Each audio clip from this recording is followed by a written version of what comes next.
Total 13 modal verbs हैं। Can, could, would, should, may, might, must, need, will, shall, use to, have to या ought to का use सीखेंगे। Modal verb में आप सभी के लिए एक जैसे रूल का उपयोग करेंगे, सभी सब्जेक्ट के साथ एक जैसे नियम लागू होंगे। इसमें अलग अलग के लिए आप शॉर्ट फॉर्म का यूज भी कर सकते हैं।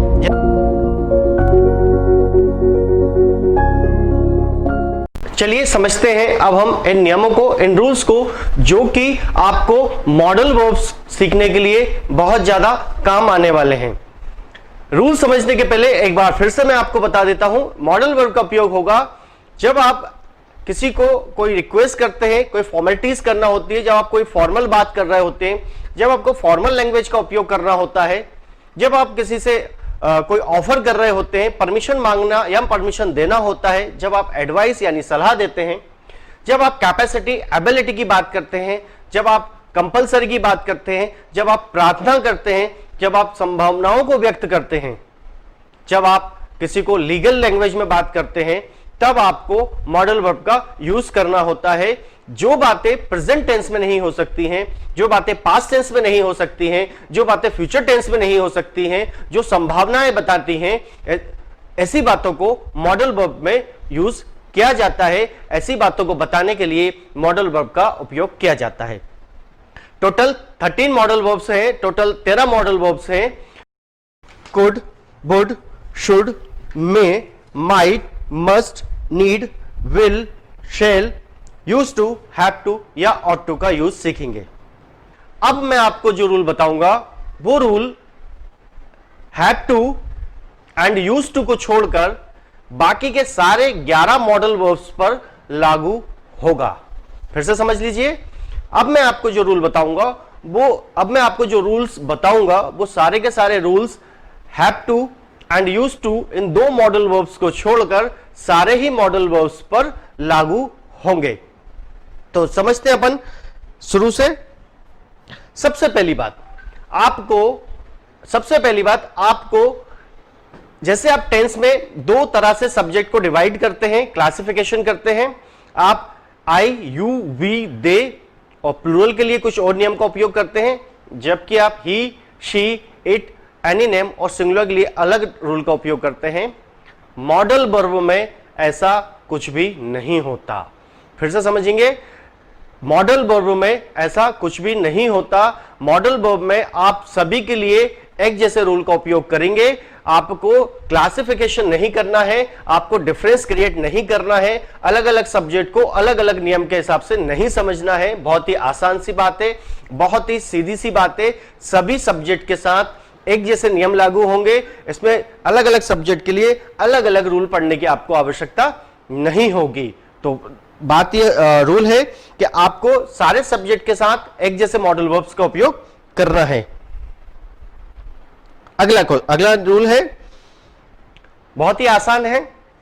मॉडल वर्ब का उपयोग करते समय आपको किसी अन्य हेल्पिंग वर्ब का उपयोग नहीं करना है। मॉडल वर्ब के साथ आप कोई भी दूसरी helping verb, is, are, am, have, has, had या विल, शैल या डू, डज, डिड या हैड या किसी और भी हेल्पिंग वर्ब का उपयोग नहीं करना है। आपको मॉडल वर्ब अपने आप में पर्याप्त होता है, सफिशिएंट होता है। इसके साथ आपको कोई दूसरी हेल्पिंग वर्ब का यूज नहीं करना है। इसके साथ आपको कोई दूसरी हेल्पिंग वर्ब का यूज नहीं करना है। मॉडल वर्ब अपने आप में सफिशिएंट होता है, पर्याप्त होता है। इसके साथ आपको कोई दूसरी हेल्पिंग वर्ब का यूज नहीं करना है। दूसरी बात, जब आप मॉडल वर्ब का यूज करेंगे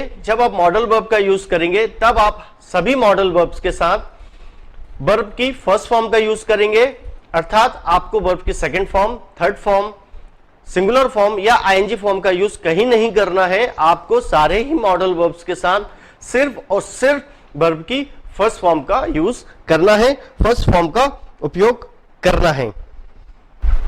इसका मतलब यह होता है जो नीचे फॉर्मूला दिया जा रहा है, जो फॉर्मूला आपको बताया जा रहा है, वो सारे ही मॉडल वर्ब्स पर एक साथ लागू होगा। जैसे सब्जेक्ट के साथ हेल्पिंग वर्ब, सब्जेक्ट सब्जेक्ट के साथ हेल्पिंग वर्ब के स्थान पर आ जाएगा modal verb, subject, modal verb, verb की फर्स्ट फॉर्म एंड ऑब्जेक्ट। सारे ही सब्जेक्ट के साथ सारे ही मॉडल वर्ब्स में यही फॉर्मूला चलेगा। सारे ही सब्जेक्ट के साथ सारे ही मॉडल वर्ब्स में यही फॉर्मूला चलेगा। Subject plus modal verb plus verb की फर्स्ट फॉर्म, मेन वर्ब की फर्स्ट फॉर्म और ऑब्जेक्ट, बात खत्म हो जाती है। आप चाहे, मैं बार बार बोल रहा हूं, हैव टू और यूज्ड टू को छोड़कर यह फॉर्मूला सारे ही मॉडल वर्ब पर लागू होगा। Subject plus modal verb plus verb की फर्स्ट फॉर्म देन ऑब्जेक्ट। उसके बाद आगे चलते हैं। अगर आप नेगेटिव यानी नकारात्मक सेंटेंस बनाते हैं तो बहुत ही आसान है। फॉर्मूला इस तरह से होगा, subject plus modal verb, model verb में डायरेक्टली नॉट लग जाएगा बिना किसी अदर हेल्पिंग वर्ब के, और उसके बाद वर्ब की फर्स्ट फॉर्म आ जाएगी और फिर ऑब्जेक्ट आ जाएगा। अगली बात यह समझना है आपको, जब आप मॉडल वर्ब में नॉट लगाएंगे तो नेगेटिव बनाने के लिए आप शॉर्ट फॉर्म का यूज भी कर सकते हैं। जैसे कैन नॉट को कांट कहा जाएगा, कुड नॉट को कुडंट कहा जाएगा, शुड नॉट को शुडंट कहा जाएगा, मस्ट नॉट को मजंट कहा जाएगा, वुड नॉट को वुडंट कहा जाएगा, मे नॉट को मेंट कहा जाएगा, माइट नॉट को माइडेंट कहा जाएगा, विल नॉट को वोंट कहा जाएगा, शेल नॉट को शेंट कहा जाएगा, नीड नॉट को नीडेंट, ऑड नॉट टू को ध्यान से समझिएगा, ऑड नॉट टू को ऑडंट टू। ऑड टू में नॉट लगाने के लिए आप ऑड और टू के बीच में ही नॉट लगाएंगे तो ऑड नॉट टू या ऑडंट टू कहा जाएगा। इस तरह से आप वर्ब की मॉडल वर्ब की शॉर्ट फॉर्म का यूज भी कर सकते हैं, या मॉडल वर्ब में नॉट लगाकर उसकी शॉर्ट फॉर्म का भी यूज कर सकते हैं। मॉडल वर्ब में इंटरोगेटिव यानी प्रश्नात्मक वाक्यों को बनाने के लिए बहुत सिंपल सा फॉर्मूला है। मॉडल वर्ब को हम आगे ले आएंगे, modal verb plus subject plus verb की फर्स्ट फॉर्म और उसके बाद object. Modal verb, subject, verb की फर्स्ट फॉर्म और ऑब्जेक्ट। इस तरह से हम मॉडल वर्ब में क्वेश्चन बना लेते हैं, यानी कि प्रश्न बना लेते हैं। Can, could, would, should, may, might, must, need, will, shall, use to, have to या ऑट टू का यूज सीखेंगे। मैं आपको आने वाले दिनों में इनका यूज सिखाऊंगा और साथ ही साथ आपको यह सिखाऊंगा कि आप बिना ट्रांसलेशन किए इनका यूज किस तरह से कर सकते हैं और उन बातों को सीधे के सीधे दिमाग में डाल सकते हैं।